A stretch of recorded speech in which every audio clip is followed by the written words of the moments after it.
Instagram का तुम देख रहे हो, मेरे 3 फोटो अपलोड हो गए ना, पता नहीं भी देखा। प्यारे बच्चों, गुड मॉर्निंग। कैसे हैं आप? आई होप सभी अच्छे होंगे। चलिए समय व्यर्थ ना करते हुए अपनी विषय वस्तु को प्रारंभ करते हैं।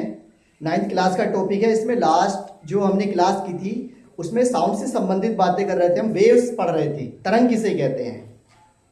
उसमें आगे की क्लास में आज है हमारा तरंग दैर्ध्य क्या होती है, तरंग दैर्ध्य किसे कह रहे हैं। इससे संबंधित हमने आवर्तकाल पढ़ा था, आवृत्ति पढ़ी थी, कला पढ़ी थी।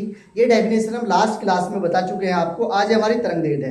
तरंग दैर्ध्य किसे कहते हैं, किसी, अगर हम इसके अनुसार बात करें जो आपकी नोटबुक में लिखी हुई होती है डेफिनेशन, माध्यम के किसी कंपन द्वारा दिए गए समय के दौरान तरंग द्वारा चली गई दूरी को क्या कहते हैं, हम उसकी तरंग दैर्ध्य कहते हैं।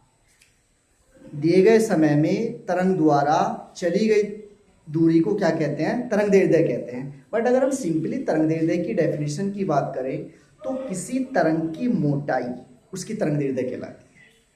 किसी तरंग की मोटाई उसकी तरंग दैर्ध्य कहलाती है। आपने मात्रक देखा होगा, एंगस्ट्रॉम में मात्रक होता है तरंग दैर्ध्य का। इसमें मिलता है एंगस्ट्रॉम में मात्रक होता है। तरंग दैर्ध्य को हम किससे रिप्रेजेंट करते हैं, लैम्डा से रिप्रेजेंट करते हैं। लैम्डा ऐसे बनता है, ठीक। तरंग दैर्ध्य को किससे रिप्रेजेंट कर रहे हैं हम, लैम्डा से रिप्रेजेंट करते हैं और तरंग दैर्ध्य हमारा ऐसे बनता है। नेक्स्ट है तरंग की चाल, आवृत्ति, तरंग दैर्ध्य में संबंध। तरंग की चाल, आवृत्ति तथा तरंग दैर्ध्य में संबंध छोटा सा डेरिवेशन है। देखिए मान लीजिए माना कोई बॉडी है, माना कोई कण है, बॉडी ले लीजिए, कण ले लीजिए, पार्टिकल कह दीजिए, वस्तु कह दीजिए, सबका मीन्स सेम है। सबका मीन्स क्या है, सेम है। माना कोई वस्तु स्मॉल टी समय में गति कर रही है, तब उसका आवर्तकाल कितना ले लें हम, कैपिटल टी ले लें। उसकी आवृत्ति कितनी ले लें। माना गतिशील वस्तु द्वारा स्मॉल टी समय में, यहां पे आ लो, स्मॉल टी समय में चली गई दूरी, क्या, स्मॉल टी समय में चली गई दूरी किसके बराबर है, आवर्तकाल टी, आवृत्ति स्मॉल एन, तरंग दैर्ध्य। तरंग दैर्ध्य लैम्डा में संबंध, ये है हमारा। माना स्मॉल टी समय में चली गई दूरी कितनी है, लैम्डा है, तब 1 सेकंड में तरंग द्वारा चली गई दूरी, 1 सेकंड में, 1 सेकंड में तरंग द्वारा चली गई दूरी कितनी हो जाएगी। जब टी सेकंड में ये है, कैपिटल टी ले लेते हैं, कैपिटल टी सेकंड में ये है तो 1 सेकंड में कितनी आ जाएगी, लैम्डा अपॉन कैपिटल टी के बराबर, इसके बराबर आ जाएगी हमारी, लैम्डा अपॉन कैपिटल टी के बराबर। परंतु हम जानते हैं क्या, परंतु स्मॉल एन बराबर किसके होता है, 1 अपॉन टी के। जो लास्ट में डेफिनेशन कराई थी उसमें पता है हमारी आवृत्ति आवर्तकाल की अपोजिट होती है। आवृत्ति किसे कहते हैं, किसी गतिशील तरंग द्वारा वस्तु द्वारा एक कंपन करने में लगा समय या 1 सेकंड में किए गए कंपनों की संख्या उसकी आवृत्ति कहलाती है। आवर्तकाल किसे कहते हैं, एक पूरा कंपन करने में लगा समय उसका क्या कहलाता है, आवर्तकाल कहलाता है, ठीक। तब 1 सेकंड में चली गई दूरी यदि क्या हो, लैम्डा हो, तो कितना, इस 1 सेकंड में चली गई दूरी क्या है, लैम्डा है। परंतु 1 सेकंड में चली गई दूरी क्या कहलाती है, उसकी चाल कहलाती है। किसी गतिशील वस्तु द्वारा स्मॉल टी सेकंड में चली गई दूरी क्या कहलाती है, उसकी चाल कहलाती है।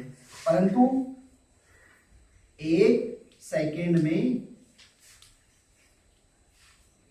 चली गई दूरी बराबर किसकी होगी, चाल के लिए, चाल कहलाती। तो v बराबर किसके हो जाएगा, लैम्डा अपॉन कैपिटल टी के बराबर। परंतु स्मॉल एन बराबर 1 अपॉन टी, तो इसकी जगह क्या रख सकते हैं, स्मॉल v बराबर 1/t की जगह स्मॉल n रख सकते हैं, इनटू में लैम्डा। तो रिलेशन क्या निकल के आता है हमारा, तरंग की चाल, आवृत्ति और लैम्डा में क्या संबंध निकल के आता है, v बराबर एन लैम्डा। इंपोर्टेंट है, न्यूमेरिकल आ जाता है कभी कभी इसके ऊपर भी एग्जाम के अंदर। ठीक,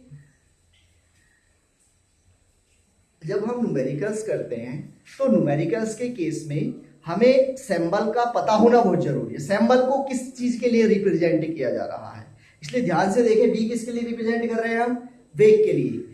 एन किसके लिए रिप्रेजेंट कर रहे हैं हम, आवृत्ति के लिए, फ्रीक्वेंसी बोलते हैं इसे। लैम्डा तरंग दैर्ध्य के लिए, वेवलेंथ बोलते हैं इसे। तो v बराबर एन लैम्डा हमारा निकल के आता है। क्लियर। अब बात आती है हमारी तरंग की। तरंग किसे कहते हैं?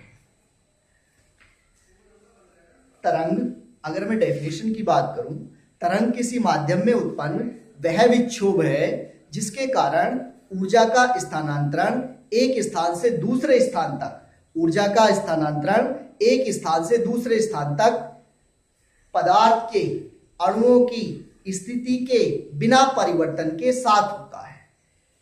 पदार्थों की अणुओं की स्थिति के बिना परिवर्तन के साथ होता है। इस प्रकार की तरफ जो इस प्रकार अगर हमारी ऊर्जा जा रही है एक पोजीशन से दूसरी पोजीशन तक, तो वो क्या कहलाएगी, हमारी तरंग कहलाएगी। क्लियर। तरंगे मुख्य रूप से दो प्रकार की होती हैं। कौन कौन सी? यांत्रिक तरंगे और विद्युत चुंबकीय तरंगे। कौन कौन सी तरंगे होती है? मुख्य रूप से दो प्रकार की तरंगे पढ़नी है हमें, यांत्रिक तरंगे और विद्युत चुंबकीय तरंगे। ठीक, चलिए इन तरंगों को विस्तार पूर्वक हम नेक्स्ट क्लास में पढ़ते हैं। आज के लिए इतना ही। Thank you.